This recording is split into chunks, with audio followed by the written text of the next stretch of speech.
Alright guys, welcome back to the most amazing gaming channel in the world. Today we're going to be going over the revisit of Mercury now that he has, I know, yet again another one, but now that Golden Bow has been removed, what do you get with him? If you still choose to choose this guy, he is not top tier anymore. Keep this in mind. And the reason why I could go into it, but long story short, his farm isn't as good as others. But the first thing you're going to want to upgrade is going to be your 1. Then you're going to want to upgrade your 2, then your 1, then your 3. At this point, you will go into your ult just to hurry up and get that. And then at this point, you want to get your 1 completely on board.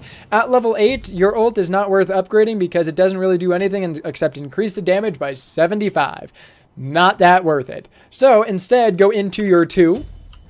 Then go back into your 1. Go into your 2, and your 2. So you'll want to max your 2 because it increases, or your 1 because it increases the radius and the damage, your 2 because it not only increases your ground speed, it increases your attack speed, and by increasing your ground speed, you're also going to be increasing your power as well. Now the next one is going to be your 3 that you, or not your 3, sorry about that. You'll go into your ult, and then your 3 because it's the last one that you will upgrade.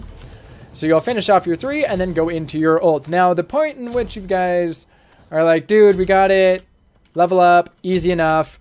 The actual build that you'll want to go into is going to be, now it's difficult. It does depend on the mode. I really like Stonecut Sword, but with Stonecut Sword, you are going to have such an expensive build. It is not worth it. So, unless you're in something like Joust, possibly Siege, but for the most part, what I did end up going into was after getting Boombas, I did like going into Warrior's Tabi. Then I like going into Masamune just to get 2 items at a relatively short gold. This does give you 10% movement speed as well as a physical power, and it's going to work pretty good. Usually I like picking this up late game, but because the next item is 2600, you're going to want some sort of power behind it before you start critting for, like, you know, 20. So the third one is going to be Wind Demon. At this point, I will go into Bloodforge. It's going to give you the life steal. It's going to give you the huge physical power spike, because if you look right now, you're not amazing on the power, but you're at 165. So essentially, you're going to take about half of that and increase it with Bloodforge. In addition to the passive, it's very, very helpful. The next one that I do go into depends on how the game is going. I'm not, if you keep dying, do not go, damn, I really need Deathbringer. Yes, it's good, and if you can pick it up when getting your farm fine, go for it. But if you are not getting gold as quick as you should, you should not be waiting like 10 minutes to get Deathbringer on board.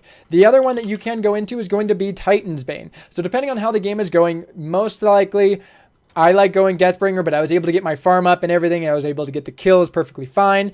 So I would go into Deathbringer, and then the last one is Titan's Bane. Now, Titan's Bane just lets you get through armor even more. It's going to let you just completely shred through towers, and it honestly is worth it, I feel, with Mercury. The other one, like I said, was Stonecut Sword, but it's such an expensive build, with this being 26, this being 28, this being 32, 22, 15. If you add another 2900 item, it's way too much. So this is a possible build. So thank you guys for watching. Here, I'll show you the quick demonstration, how you can hit them there. There we go. And now your speed is at 569. Now this obviously isn't with sprint, which is always a good item there. You can land your 1, which does 405, 1141 crits. So hopefully this does show you that's not with any actives. Like I said, Sprint's going to be a very good one. Sometimes Frenzy, depending on what you do. Frenzy with Titan's Bane, and then just with Mercury in itself. You will like destroy towers incredibly quick. So thank you guys so much for watching. If you did like, give it a like, comment, subscribe. And until the next time, have yourself a fucking amazing life.